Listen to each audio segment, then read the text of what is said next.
There was no monster arriving from the sky, no single switch being pulled, no nation waking up evil overnight. What happened in Germany happened step by step in offices, streets, schools, churches, elections, newspapers, and living rooms. That is the part people still struggle to face. This is the HayWay Files. November 1918. The guns stopped. After 4 years of industrial slaughter, the First World War came to an end, and the silence that followed across Europe was not the silence of relief. It was the silence of a world trying to understand. In Germany, that silence carried something particular. The army had not been visibly defeated on the battlefield. The front lines were still on foreign soil when the armistice was signed. There had been no enemy march through Berlin. What there had been was a sudden announcement. Germany had surrendered, and then the question began. How? The answer that took shape was that Germany had been betrayed from within. Soldiers bled, while enemies inside stabbed it in the back. It was a lie. Germany lost because the army was exhausted and leadership knew it. But the myth was looking for meaning. Then came Versailles. June 1919. The delegates gathered in the Hall of Mirrors and presented Germany with terms of defeat. Territory stripped, military reduced. In Article 231, the War Guilt Clause. Germany was solely responsible for the war. Reparations would take generations. The new Weimar Republic signed because they had no choice. The Republic bore the shame. History is moved by feeling. In 1919, the feeling was grief and fury. The Republic tried to hold, but the streets were contested. By 1923, a loaf of bread cost billions. Savings built over lifetimes dissolved into worthlessness. The floor had given way. Hyperinflation creates the feeling that safety is an illusion, that anything can be taken from you.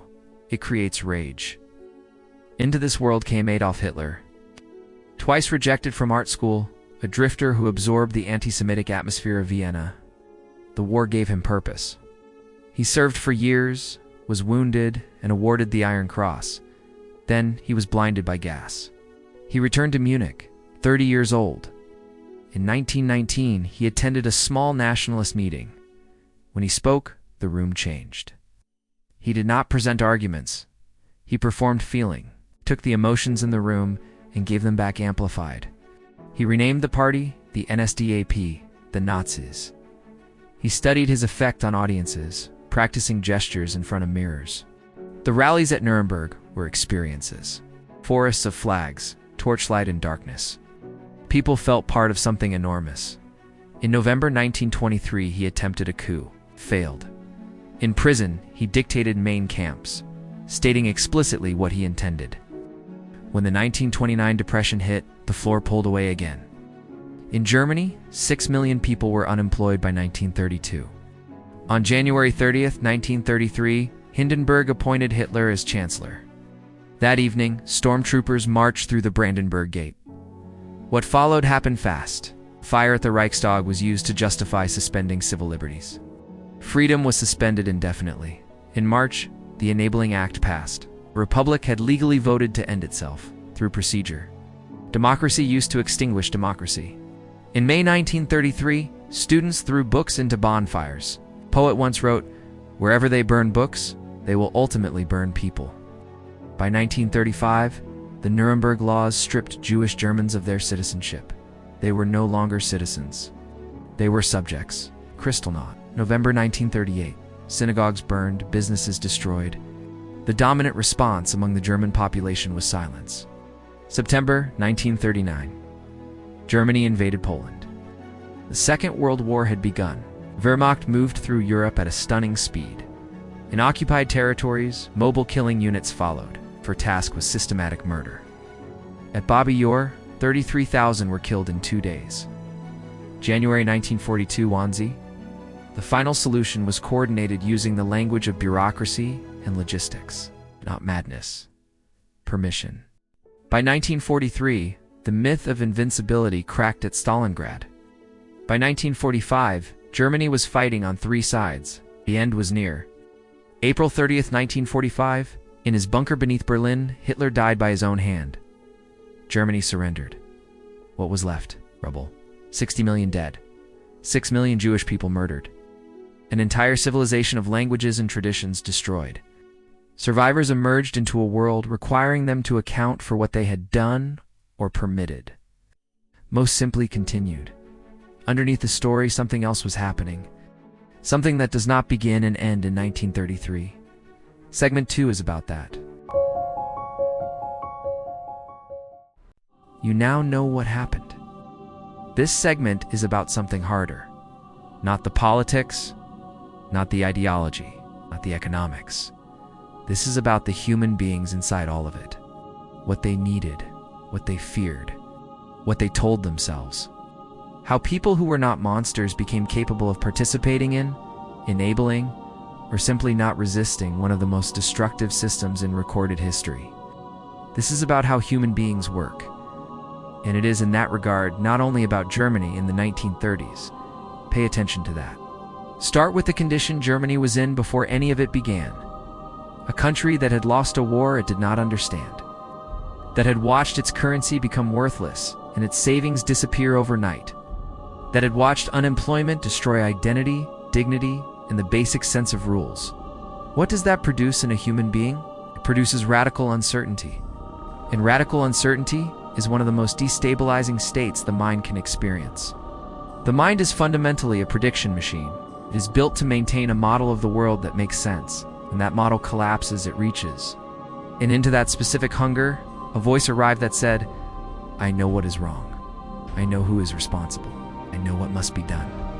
Follow me, and the uncertainty ends. The mind searching for a model that works will reach toward that voice before it has properly evaluated it. Propaganda does not primarily create beliefs from nothing. It takes existing emotions, anxiety, resentment, grief, and gives them a direction, an object. Goebbels did not invent those feelings. He organized them. He provided a framework where the anger made sense across every medium, radio, film, posters. Research shows repetition increases processing fluency. When you encounter an idea you've seen before, your brain processes it more easily and interprets that ease as truth. Familiar feels reliable. Familiar feels real. This operates below conscious reasoning, even in intelligent people. It changes what feels like the background of reality. Then there is the question of belonging. The need to belong is a fundamental feature of human biology. Social exclusion activates the same pathways as physical pain. The Nazi movement offered certainty, meaning, and belonging. You are recognized. You are seen. You are one of us. Your suffering is now heroic. Always pay attention to language. It does not simply describe reality. It shapes what is possible to think. Jewish people were described using the language of contamination, disease, infection, parasites, vermin. When you call someone a disease, you have moved outside the category of person altogether. You suppress the inhibition against harm. Now the silence. In almost every account, people knew more than they said.